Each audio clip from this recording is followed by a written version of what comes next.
The sun was low in the sky when Marcus Johnson turned off the main highway and onto the narrow, winding road that led home. The pavement was cracked in places, lined with tall pine trees that whispered as the wind passed through. It was his favorite. Part of the day quiet, peaceful, the world slowly letting go of its chaos. His truck hummed steadily beneath him, the engine a comforting sound as he rounded each familiar bend. Marcus had lived in Brooksville all his life, 36 years old. With callous hands and a heart twice the size of his frame, he was known in town as the man who never said no. Need your porch fixed? Marcus would do it. Faucet leaking? He was already there. He worked at the community center as the maintenance technician, a title that didn't quite capture how much he meant to the people there. He was the kind of man who remembered birthdays, showed up at funerals, and made sure no kid ever went hungry on his watch. He didn't do it for recognition. He did it because it was right. As the road stretched out before him, Marcus noticed a flash of silver up ahead. A car was pulled over on the gravel shoulder, hazard lights blinking weakly. In the fading light, beside it stood a woman, pacing nervously, her phone in one hand and her other arm hugging her chest. Her silhouette was tense, like she was bracing herself for something worse than a flat tire. Marcus slowed to a stop a few yards ahead, shifting his truck into park. He grabbed his flashlight and stepped out into the cooling air. Everything all right? He called out gently, not wanting to startle her. The woman turned sharply. She looked to be in her late 20s, with blonde hair pulled back into a messy ponytail. She wore a white blouse and a navy pencil skirt, both rumpled like she'd been in them all day. Her shoes were dusty, and her mascara had begun to smudge under her eyes. "No," she said, voice shaky. I've got a flat, and I don't know how to change it. I tried calling for help, but no signal." Marcus offered a small, reassuring smile. "Don't worry. I've changed more tires than I can count. You've got a spare." She nodded, stepping aside. The trunk was already open, tools scattered in a frustrated mess. "I'm Sarah," she said quietly as Marcus crouched by the wheel. "Sarah Collins. Nice to meet you, Sarah," he replied without looking up. "I'm Marcus." He worked methodically, hands short and steady. The tire had blown clean through, and judging by the marks on the rim, she'd driven on it longer than she should have. Sarah hovered nearby, hugging herself, glancing around as if expecting someone to appear out of the woods. Marcus noticed it, but said nothing. "Thank you for stopping," she said after a moment. "Honestly, I didn't think anyone would." Marcus looked up, his voice calm. "Someone always should." She stared at him for a long second, eyes glassy like she wanted to say something more. But she did in single quotes within minutes. The spare was on, tools packed away. He dusted off his jeans and stepped back. "You're good to go. Just don't drive too far on that spare. Get a full replacement as soon as you can." She nodded, biting her lip. "I will. Thank you again." She reached into her purse, pulled out a small wad of folded bills, and held them out. Marcus raised his hand, gently refusing. "No need for that.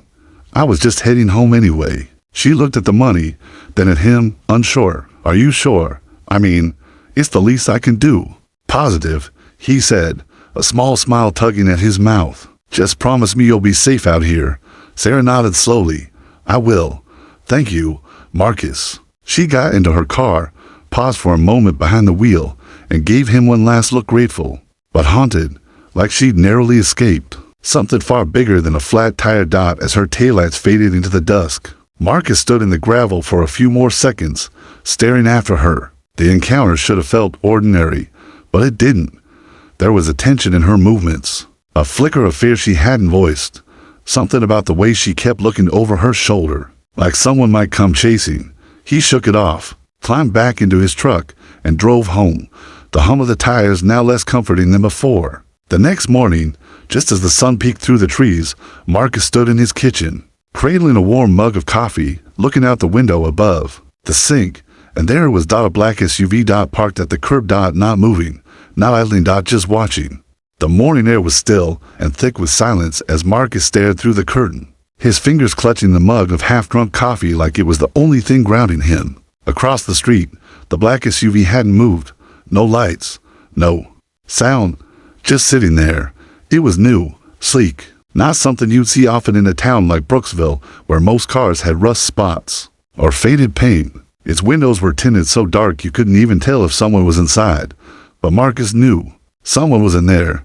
Watching die, he turned away from the window, heart thudding slow and deep in his chest. Maybe it was nothing. Maybe it was someone visiting a neighbor.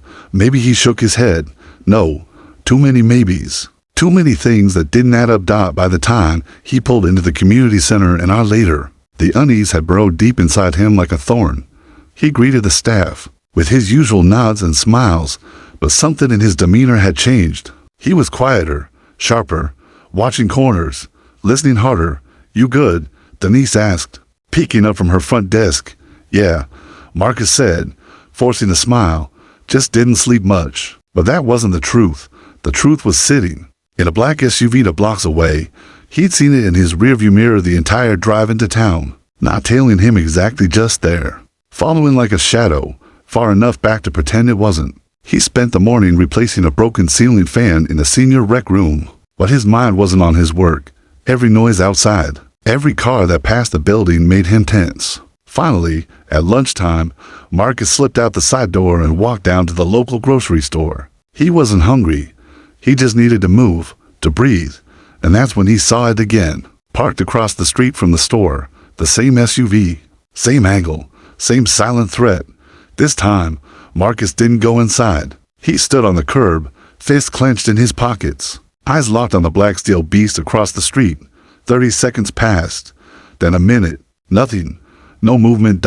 He crossed the street. Each step on the pavement echoed louder than the last. By the time he reached the passenger side, he could see his reflection in the tinted glass-eyed jaw, furrowed brow, a flicker of fear in his eyes. He knocked on the window, firm but calm. Nothing. No response. The car just sat there like a grave marker. He knocked again, harder. Then, without warning, the engine roared to life. The SUV peeled away from the curb, tires squealing, leaving behind the stench of burning rubber and a cloud of dust. Marcus stumbled back, coughing, heart hammering. This wasn't random. This wasn't a coincidence. He was being watched. He was being followed. He didn't know why, and he didn't know by who, but something was unraveling around him. And whatever it was, it started the night he helped that woman, that night with the tire, that night when he chose to stop. He went back to work, but he didn't stay long. He told his supervisor he wasn't feeling well and headed home early. The streets felt narrower, the corners darker. Brooksville didn't feel like home today. It felt like something else, like a stage that someone else was controlling. As he pulled into his driveway, the SUV was gone, for now, but something far worse was waiting. Sitting on his front porch were 2 men in dark suits, waiting for him. Marcus didn't move. One of them stood up slowly, buttoning his blazer with practiced precision. "Mr. Johnson," the man said, smiling politely, "we need to talk." Marcus didn't answer right away. The man on his porch didn't flinch, didn't shift, didn't blink. He stood with the stillness of someone used to being in control. The second man, who had remained seated, looked up now, eyes unreadable behind thin, rimless glasses. Both wore charcoal suits too expensive for this town, ties immaculately knotted, shoes untouched by the red clay that dusted every Brooksville driveway. They didn't belong here, not in his world, not in this town, and definitely not on his porch. Marcus stepped out of his truck slowly, his keys still clutched in his hand like they were something he could defend himself with, if it came to that. "Who are you?" he asked, his voice low but steady. The man, standing, extended a hand, businesslike. "James Bennett," he said smoothly, "and this is my associate, Mr. Turner. We represent the Montgomery family." Marcus didn't shake his hand. The name settled over him like cold fog. The Montgomery family. It rang a bell. Vague whispers from newspapers, late-night news segments about mergers, land purchases, wealth, old money, real money, the kind of power that doesn't get spoken about in places like Brooksville, the kind that doesn't knock on doors, it owns them. "What do you want?" Marcus asked, not moving. Bennett withdrew his hand, still smiling, as if he'd expected the snub. "Just a conversation." Turner stood now, taller than Bennett, more rigid. He didn't speak. "You had an encounter recently," Bennett continued, "with a woman named Sarah Collins, on the road outside of town. Flat tire, if I recall." Marcus's stomach tightened. "What about her?" Bennett's smile didn't waver, Sarah Collins is actually Sarah Montgomery, daughter of Richard Montgomery. Perhaps you've heard of him." Marcus nodded slowly, the pieces beginning to shift inside his mind like tectonic plates. "I didn't know. Of course not. She didn't want you to. She was trying to remain under the radar for personal reasons. But what you did helping her may have saved her life, and for that, the family is grateful." Marcus frowned. "I changed a tire." Bennett leaned in just slightly. "You stopped. That's what matters. In a world where people turn their eyes and speed up. You stopped. You helped. You refuse money. That kind of character is rare." Turner finally spoke, his voice clipped and precise. "The family wants to reward you." Marcus looked between them, the pressure in his chest building. "Reward me how? Any way you want." Bennett replied, "A new house, money, connections, employment opportunities, influence, a fresh start. Name it." The air felt heavier. Marcus had lived his entire life by a quiet code: do right because it's right, not because someone's watching. This offer, it felt wrong. It felt like a trap wrapped in velvet. "Why me?" he asked. "Why not just send a card and be done with it?" "Because," Bennett said, eyes narrowing ever so slightly, "you're the kind of man we rarely see anymore, and the kind of man our family could benefit from associating with." Marcus stepped back, the line drawn. "No, I don't want anything from you."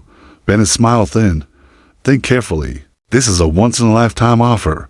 No strings." "There are always strings," Marcus said. "You just haven't shown them yet."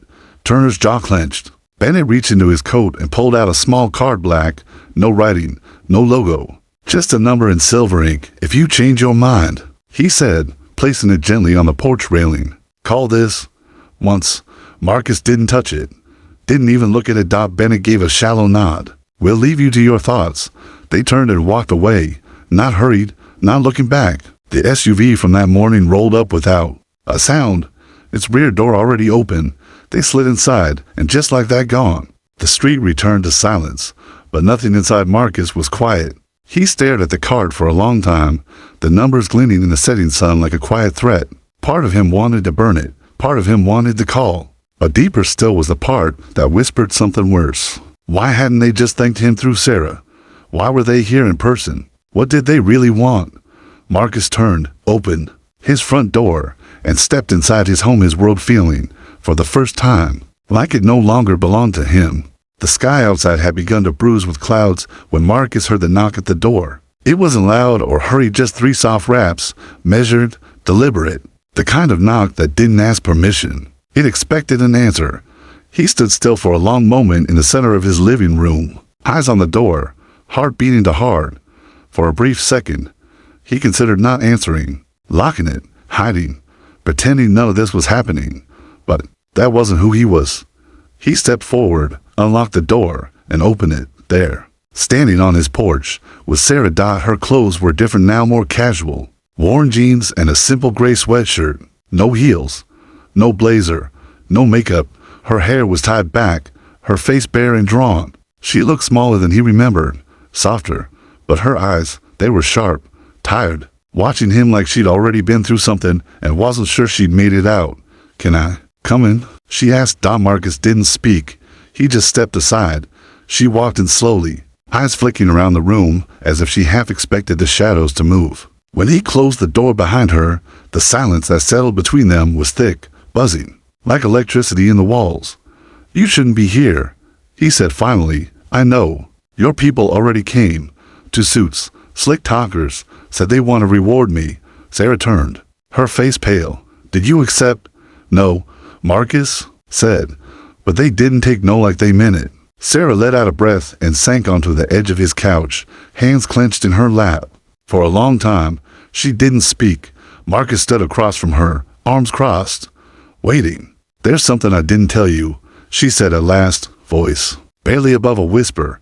"About that night." Marcus said nothing. "I wasn't just stuck," she continued. "I wasn't just unlucky. I was running." He narrowed his eyes. "From who?" She looked up at him now, and for the first time, Marcus saw something underneath the fierce shame. "From my family," she said. "Or more accurately, from the people my father surrounds himself with." Marcus stayed quiet, his mind racing. "You probably know the name Richard Montgomery," she said. business tycoon, media empire, real estate, politics. He has friends in high places and enemies in even higher ones. And for the last few years, those enemies have started getting bold, trying to use me to get to him, to manipulate him, scare him, control him. She looked down at her hands. Last week, someone succeeded. Marcus took a step closer, slowly. Are you saying someone kidnapped you? She nodded. Held me for almost 30 hours? Not in chains. Not in a basement. It was more strategic than that. I was in a penthouse. No windows, no phone, just men in suits with soft voices and cold eyes. They didn't threaten me directly, but they told me what they would do, how they'd make my father watch, and what he'd be forced to give up. Marcus sat down across from her, the air in the room feeling like lead in his chest. I managed to slip away, she continued. Got lucky. Found a way out through a stairwell while they were distracted. Stole a car, made it out of the city. I didn't know where I was going, just away. And then the tire blew out. Her voice cracked. Then you showed up. Marcus looked at her, jaw tight.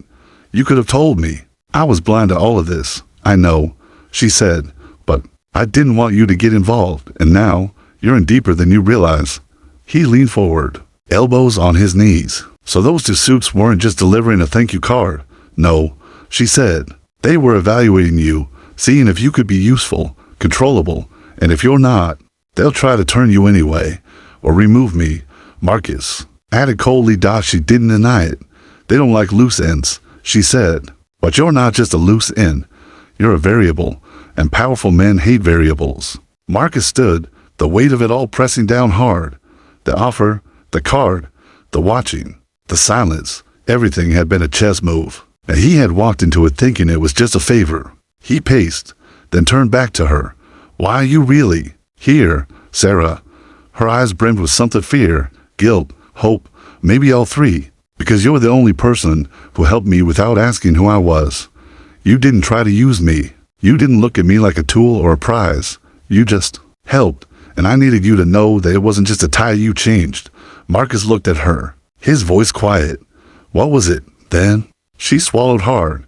You gave me my first moment of safety in years. Marcus stared at her. The storm that had been building inside him didn't rage. Now it settled into something heavier, something colder.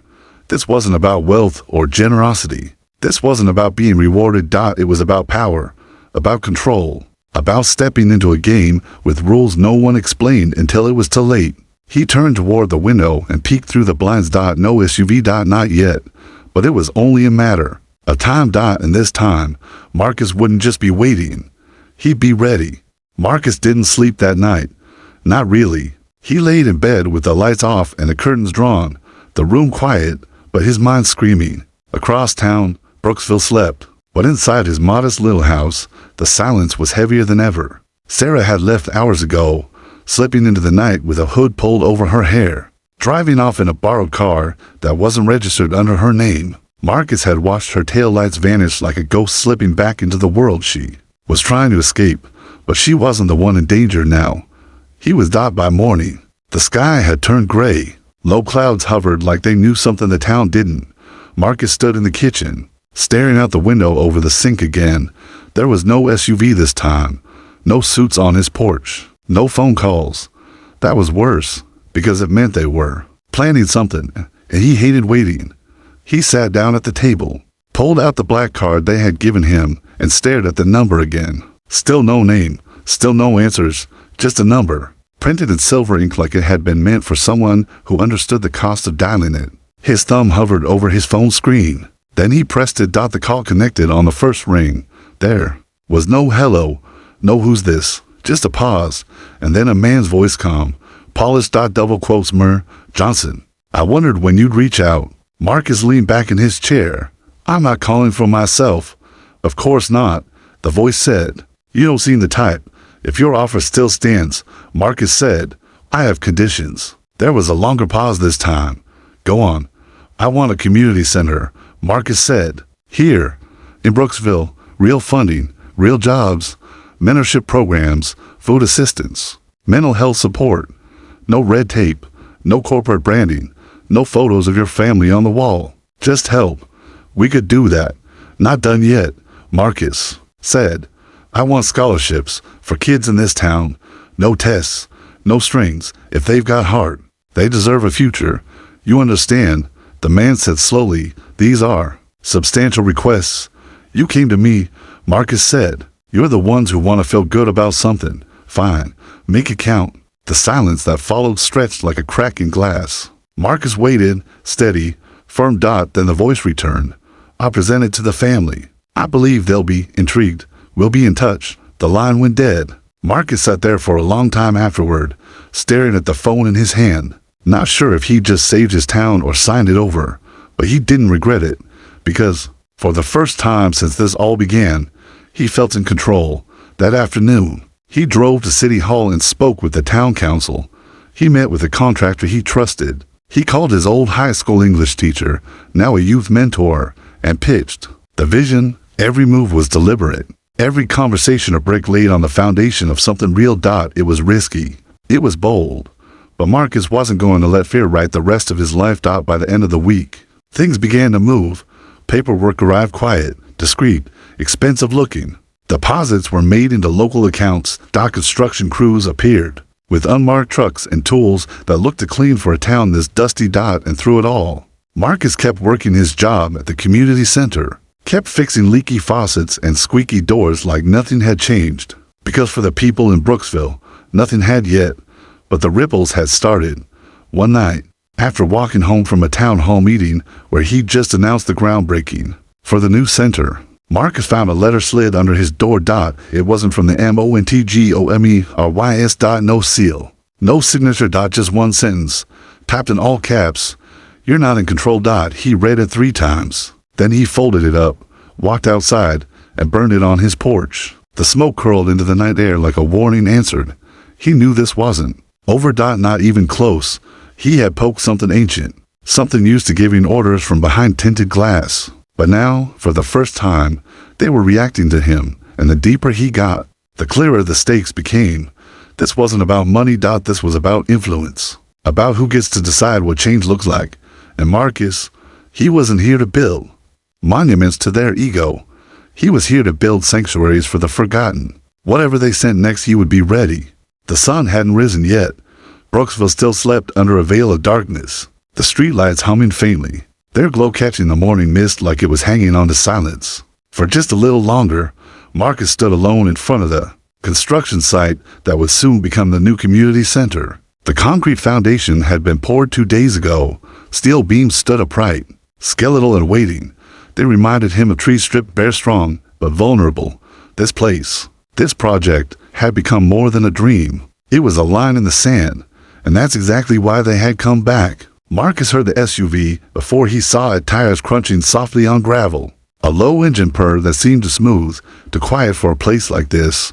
He turned slowly as the black vehicle pulled up to the curb and came to a stop. The passenger door opened, and for the first time, someone different stepped out. Not James Bennett. Not Mr. Turner. This man was older, sharper. His silver hair was combed with surgical precision, and his black coat fell past his knees like it was part of his skin. His eyes were eyes. Marcus didn't move. The man approached, footsteps slow and measured. Mr. Johnson, he said, his voice rich and calm, like he was used to people leaning in when he spoke. I'm Richard Montgomery. Marcus felt his chest tightened. The ghost behind the curtain had finally stepped into the light. I'm surprised it took this long, Marcus said evenly. Montgomery gave a faint smile. I like to let my people handle things, but sometimes a personal visit becomes necessary. Marcus didn't respond. The wind picked up slightly, rustling the loose plastic tarps around the foundation. Behind them, you made quite the impression, Montgomery continued, looking over the site. This, he gestured at the construction, was not what we expected when we offered our gratitude. No, Marcus said, but it's what you got. Montgomery turned to face him fully now, his expression hardening just slightly. You've refused every attempt we've made to guide the project. You've insisted on local control, independent oversight. No names on the buildings, no recognition. That's unusual. It's called community, Marcus said. You should try it sometime. For a moment, the billionaire's mouth twitched somewhere between amusement and irritation. You know, Montgomery said, my daughter told me something. She said you reminded her of who she used to be before the world taught her to look. Over her shoulder, Marcus folded his arms. Maybe the world wouldn't have had to teach her that if the people running, it didn't treat kindness like a commodity. Montgomery nodded slowly. You speak with conviction. I respect that. But let's not pretend this is only about altruism. You've made moves. You've taken money and shaped it into something. With your name at the center. No, Marcus said, his voice steady. I shaped it into something with their names in mind. The kids who never had a shot. The single moms who need daycare while they work two jobs. The veterans who feel invisible. That's who the center is for. Montgomery stepped closer now. And what if I told you this was never about rewarding you? Marcus didn't blink. Montgomery's voice dropped lower. What if I told you this was a test? The silence between them thickened. We've done this before, Montgomery said, quietly, anonymously. We offer opportunity to people who show character. Most of them take the first deal we offer. A car, a home, a check. They fade into luxury and become nothing predictable. He studied Marcus carefully. You defied that. Marcus's jaw tightened. This was all some kind of experiment. Montgomery tilted his head. A selection process. A long pause. You passed. Marcus stared at him, unsure if it was an insult or a warning. Montgomery reached into his coat and pulled out a seal folder, thick, embossed. Inside his full control, he said, of not just this center but others, statewide, a platform, a team, funding, influence. We want you to lead it. And the catch? Marcus asked. None, Montgomery said. Because the way you've handled all of this, we trust you. Marcus didn't move. He looked down at the folder. It was the key to power, reach, legacy. But it wasn't the paper that mattered. It was the price of carrying it. He looked back at the man. If I do this, Marcus said slowly, it stays about people. No politics, no media games, no strings. Montgomery nodded. You make the rules. Marcus took the folder, not because he wanted power, but because he finally had the leverage to protect it. Montgomery turned to leave, pausing at the open car door. My daughter believes in you, he said. So do I. Don't disappoint us. The SUV drove off. The mist began to lift as morning broke over Brooksville. Marcus stood there for a while, folder in hand, the wind tugging at his coat. Behind him, the new center caught the first light of day. He had entered a world built on shadows and forced it to face the sun. He didn't ask for this, but he had earned every step, and now the road ahead was his to shape, not because he said yes, but because when the world watched, he never looked away.